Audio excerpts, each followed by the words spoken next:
What up? Seth Miranda here. This is Adorama Rewind, and it is a rough morning for me, so... oh, yeah. I've been up all night arguing with a close friend, colleague, pro in this industry, and I just wanted to start this off by reminding everybody that this is a community. It is built on relationships. If you want to succeed, if you want to stick around for a long time, you got to find the genuine, legit people, and they're very few and far between. When you do find those relationships, when you do find that connection and that mutual respect, hold it really close to the chest because, you know, money comes and goes. Clients don't stick around forever. Sponsors are going to do whatever they're going to do. You know, people come and go in this industry. It grows and shrinks all the time, and it's forever changing. The gear innovates, and the philosophies migrate, and we're in different playing fields sometimes. But in the end, we're all doing what we do in our own way, and there's enough for everybody. But that's just me saying there's not competition. But what I'm trying to say here is that when you find legit mutual respect, actual connection, lockdown, okay? And I mean that. They know who I'm talking to, and I hope we can just go smooth from here on out because a lot of respect coming from me for you. And I appreciate everything you've done for me, and I hope that's mutual. Okay, enough of the... let's get into this. So Sony has released the A9 firmware, so check it out. It's version number 5. You're gonna get real-time IAF, you're gonna get better tracking, dial functions, dual menu slot, enhancement of some kind. You can check that out on Adorama's ALC page. I'll put the link below. We announced it back in January when they announced it, but there's just been some things like the touchpad functionality has been enhanced and better tracking, a lot of little tiny minor things, but the major stuff is the autofocus, better tracking, and you know, eye autofocus in real time when you have to press the shutter button, which is a kind of a big deal. But just keep in mind that if you are a Sony user, if you have the A9, you're gonna update the firmware to 5.0. You're gonna wipe your camera clean. It's not gonna carry over your settings, your custom buttons, your profiling, anything. It's just gonna be wiped clean, so keep that in mind. Some more Sony news, a super fast 0.95 prime lens has been announced. So a 50mm from Zenit. It is manual focus, obviously, because it's so shallow depth of field. We are looking at an 0.95 for $760. So this is a 2.5-pound lens that is under the $800 price point, where lenses like the 58mm from Nikon for the Z series at 0.95 is labeled around $6,000. What's the difference? Probably a lot. I can't really tell you. I don't know much about Zenit lens. I haven't really played with that glass, but it is pretty cool that you can get a lens this fast at a price point that low and really play with it. Keep in mind that at 0.95, you're gonna have a super shallow depth of field, which is probably less than a fingernail, which is actually shorter than the convex shape of an eyeball. So think of it that way. If you're trying to get the eye super sharp, good luck on that. In fact, if you check out this, Vlogger put out an article that says you're gonna have to use the focus peaking with it, and they're not a big fan of how that's working out. You can read in depth as to why they feel the focus peaking isn't a great option for this lens. Manual focus lenses are a bit of a thing to get used to and master if you've been raised on autofocus, and especially at such a shallow aperture, depth of field, I should say.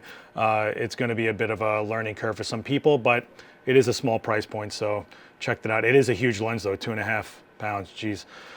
All right, in some crazier news, a little disheartening, Harvard's being sued over profiting from the earliest slave photos from 1850. Yeah, so this is Renty. He was a slave in 1850. He was stripped of his clothes and shot on daguerreotype. And apparently Tamara Lanier over here is claiming to be the great-great-granddaughter and is suing Harvard because they've been using it in things like this, book covers and promotional material, you know, flyers and booklets and all sorts of stuff. And the big thing is that they have been using it to gain licensing fees from people who have been using the images themselves as if they own the images. Do they own them? So they found these in a storage place somewhere on Harvard's campus. They were used in all sorts of things years ago. They forgot about them. They found them again. Check out this article. It's a little crazy. I'm not sure who has the rights to these images legally. I'm not sure where this is going to land in the courts, but I am kind of curious to see what the decision is going to be on that. And I think it's going to make a lot of change going forward for anyone finding old vintage antique photography out there, like who does own the rights to these images and who can collect monetary compensation for them. So that's crazy. And some lighter news though, so while we're talking about analog, so this beer was developed and it can process Kodak Super 8 film. So Super 8 Dogfish beer can give you so much acidity and so much vitamin C that they're claiming if you follow this process, you too can get negatives from beer. It is a hipster's dream, so comb out those beards and have a blast, kids. Straighten up those fedoras or whatever hipsters wear. I don't even know. I don't know. I'm a punk. I don't know. But I do remember doing stuff like this when I was like year 1. I used to take High C, the disgusting fruit drink that they feed to kids that are full of sugar. I also tried grapefruit juice. I tried certain teas with a lot of lemon juice in there. Some things worked, some things didn't. It definitely affects the tonal range.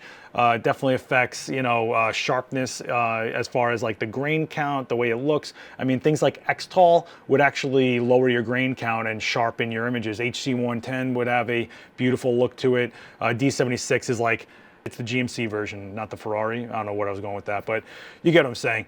I'm kind of curious if anyone out there is trying this. Let me know how the results you're getting in the comments below. I would love to know. I would actually love to see a test, like shoot something twice with the same film and develop it in normal chemistry and try it in this beer and link me up. I'm really curious to see what's up with that. In some more news about image rights, so the RNC used this photo without permission and the judge says it's fair use. So right here you can see that Rob Quist photo was shot here. He's looking out the lights, there's his cowboy hat, and they just took it, threw it on a leaflet or whatever, put a G clef there and put some words, and the judge says that's enough. That's enough to claim that it's been changed enough because the context is different. It's not that he's looking out at a crowd or whatever. It's kind of a bit of a shock to me that this judge, Dana L. Christensen, says the mailer was used, Quist's music strip, to criticize his candidacy, subverting the purpose and function of the work. With the addition of the treble clefs and the text throughout, the mailer attempts to create the association between Quist's musical background and liberal views. So they're claiming that's enough. That's enough to change an image or the context of an image to make it fair use. To me, that looks like an image that's been used flat out.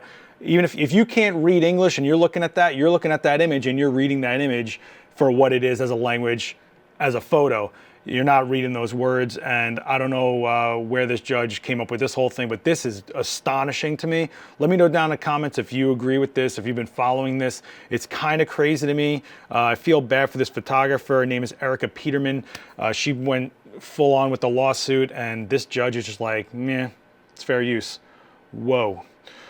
If you weren't scared yet, check it out. Nvidias AI can turn your little doodles into an actual landscape. This is kind of nuts. So if you watch this quick video, I'm not going to play the whole thing obviously, but you can actually watch them just go like, oh, I want trees over there. So they'll just grab, they're like, oh, let's just draw a waterfall. So down below you click what you want and its AI will just fit the pieces in where it needs. So if you put the lake there, it'll automatically figure out the reflection from based on what else is in the image. It's kind of crazy. They're saying it's as easy as desktop paint, if anybody remembers that from like Windows 3.1. It's pretty crazy. I'm really curious where this is gonna go. They're kind of just saying, well, wouldn't it be great if everybody could be an artist? And it's like, I don't know, would it be like, isn't it great that we have some amazing talent out there and that we can just see what actual flesh and blood can create out there as opposed to a machine just going like, nah, you wanted this, right? I'm pretty sure it's going to lead to some things with graphic design. Maybe it'll be like training wheels for somebody in like high school to learn how to build video games or something like that. So I think it's pretty interesting. It is a little scary, but this is the world we live in. Let's dial back the technology a little bit. So Thingify unveils Pinhole Pro X. So they've been making pinhole lenses for a while that fit on, mirrorless bodies like the Sonys, but this is the first zoom. So you can see here it's an 18-36, which is pretty awesome. And pinholes are really unique in the way they look. Anybody who's been ever, you know what you can do? You can actually take a body cap and poke a hole in it, just put it back on your camera and use that as a pinhole. You can find equations online that'll let you figure out the f-stop of it. You're gonna be holding open that shutter for a long time. I remember making pinholes out of the pegs on my bike. I would flip my bike upside down, and because the pegs were hollow, I would put a piece of photo paper in there and then put a piece of black gaff poke a hole, or I think I actually used cinefoil, poke a hole, and then just let it expose, cover it back up with tape, and then get back to the darkroom and see what I got. And in some cases, pretty cool. The bike acted as a tripod, so I could get those long exposures. I would like to see, I'd actually like to try this thing out. So maybe I get my hands on one. I'll let you guys know what I think of it. If you have anything from Thingify, if you have any of the pinhole stuff, or if you have any genuine pinholes, I mean, made out of a coffee can, whatever, link me down below. Let me see some of that work. I'm really curious. I love alternative process, and in theory, pinhole to me is an alternative process. It is way lenses work. It's an opening that lets a certain amount of light in, and the amount of time you keep it open is your shutter speed. So. Okay, and if you're here in New York City, they open up the Hudson Yards, the Vessel, which is a landmark. It is a beautiful structure, 16 stories, 154 flights of stairs. You might have seen it in my XT30 video that I did for the new Fuji. If you didn't, check that video out. Went around the city with that camera if you're interested in looking at the Fuji. But check it out. So if you are going to this structure, which I'm sure you've all seen, anybody that's gone to Comic-Con walking past it has called it the Transformer. It is pretty breathtaking. It's amazing that it was even built. And of course, you're going to want to take photos there. But if you look at the actual agreement, once you buy tickets, which by the way are free, but you do have to buy tickets to get in there, meaning you have to reserve your spot. It says, if I create, upload, post, or send any photographs, audio recordings, or video footage depicting relating to the vessel, I grant the company and its affiliates irrevocable, unrestricted, worldwide, perpetual, royalty-free, sub-licensable, and transferable right and license to use, display, reproduce, perform, modify, transmit, publish, and distribute such photographs, audio recordings, video footage, whatever. So here's what it's basically saying. If you buy a ticket to go inside the structure, if you take a shot, if it is put out anywhere, you let go of your rights. I mean, it is what it is, right? I mean, they built this thing to draw people to it. They built this thing not specifically for you. Did you put up the billions of dollars it probably cost to make this thing? No. So I'm kind of with this. I think that it's a public shot, and just, you know, you're inside their structure. You're going to play by their rules, and this is one of their rules. If you notice, a lot of people are just taking pictures on the outside of it, and I'm pretty sure it's going to be like the Oculus. Every shot's going to look the same pretty much, and it's going to be beautiful, and it's great that we're going to have all this content out there, but just be aware that if you buy tickets to get in there, and I keep saying buy, but they're free. You just have to reserve your place to get in there. And I also wanted to pull this one up. So when I was coming up, being a photographer wasn't cool. I mean, everybody was wearing these vests with a million pockets. It was all like guys taking pictures of birds, and I was like, all right. But check it out, it's actually fashionable now. These Polaroid sneakers are inspired by the SX70. Check it out. So you get the rainbow stripe, the gray tone, all that. Puma jumping on it. Look at this. So if you young kids are wondering where the original Instagram logo came from, not the pink one we have now, this is what it came from, the SX70 camera, and there's a couple versions of it which I think are pretty neat. If you're a super hipster nerd, or you're somebody that thinks that photography is their identity, here's your little Polaroid tab there. You know, 120 bucks, not bad. Maybe even just to shelve them and put them back out on the market, which a lot of people are doing. It's pretty cool. I was like, oh, it's pretty awesome. You know, it's inevitable for things that were subcultures to grow and grow and grow. I mean, look what happened to graffiti and stuff like that.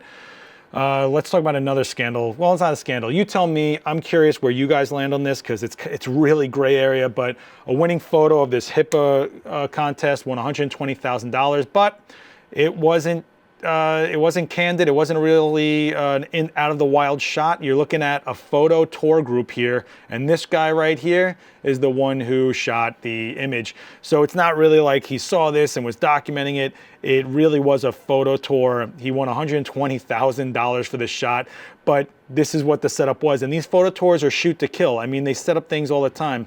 You can actually see that they do this stuff however they can. They give you the scene, you walk around with a bunch of people, and you shoot. We've seen this plenty of times when there's new camera releases. They set up a ton of RE sky panels and give you a setup with a makeup artist and a model with all sorts of stuff, and 20 lenses are pointing at this one poor model, and you guys all post on Instagram pretending like you did a shoot, when in reality you probably never would have set that shot up to begin with, right? So that's kind of the argument. Is this really his shot, or was he just put in front of something? Or could you argue that any shot is being at the right place at the right time, and he was the one who got it?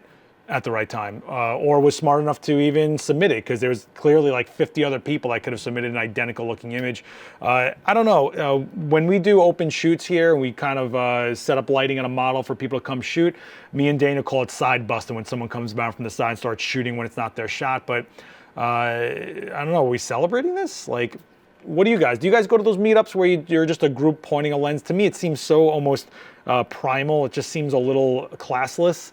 There's something uneasy about it for me. It doesn't seem like it's my shot, it's my shoot. I'm not there connecting with the person or the environment or the scene.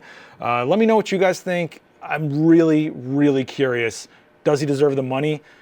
He was there, right place, right time. You could say it about any street photographer, right? I don't know. And just so you guys are aware that the National Geographic Travel Photo Contest is now open. So it's entries are accepted till May 3rd, but it's $10 per submission. But as it gets closer, they're gonna increase the amount it costs, about $5, then $10. It's gonna get up to about $35 per image. So if you wanna enter, now's the time to enter, unless you're gonna go swim with some crazy humpback whales or go to the Arctic and see some polar bear or whatever. Drop your images now. It seems like it's the smart bet, okay? That's what I'm gonna give you for the news. That was a lot. Hold on a second. Oh my God, hello. Yeah, just so you're aware, on our own channel, we have a 5-part series. We're on episode 4 of the Kenya My Travel Diary with Erin Outdoors. It was shot so beautifully, and Adorama provided water tanks for some tribes in Kenya that were having issues with clean water. And you can just see this amazing wildlife, and there's Erin Outdoors explaining like how she goes about interacting with people and what she does when she's out on location and trying to see what she wants to see and getting it and all that stuff. So you guys can hit the link below and check out that series. If you're it's doing really well on Instagram TV.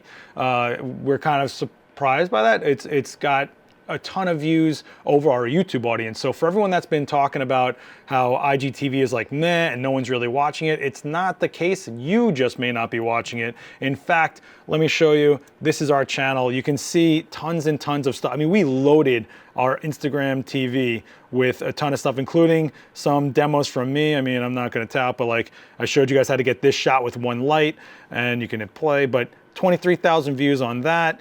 And I'll show you step by step how to do that. And not to mention the one and only Vanessa Joy, slaying it as usual, did an IG critique, which me and Daniel are gonna team up to do. I might be doing something with Vanessa Joy, but if you check out over here, 148,000 views. I mean, what? So she shot live right outside here in front of Adorama. She's showing you how she gets these snowy photos of engagement. I mean, snowy engagement photos, I should say. I don't even, this is how much I don't know the wedding industry, you believe this? But someone's watching it, and for everybody that's been complaining about vertical video, maybe there's a generation of kids that's what they know, and especially when you're flipping through your phone and that's your #1 source to get your media, maybe it fits. So if you're not into the stuff on our YouTube, and you're more of a younger type person and want to go for vertical video, we have a ton of stuff on IGTV, links below.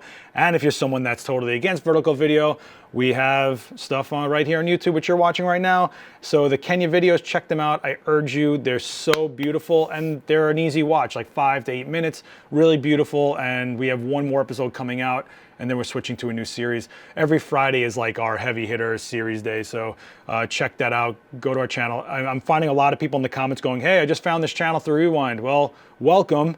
Go check out the rest of the channel. I got my series called Live View. You can check out when I shot all over Europe and did some special effects makeup shoots. You got On Set with Daniel Norton, who shoots live right here in the event space at Adorama. He also has, intermediate to advanced lighting on his own playlist for On Set. You've got Mark Wallace, Gavin Hoey. I mean, we have so many great hosts on our channel and some amazing series. TTL, which people have been still commenting on, episodes that are years old.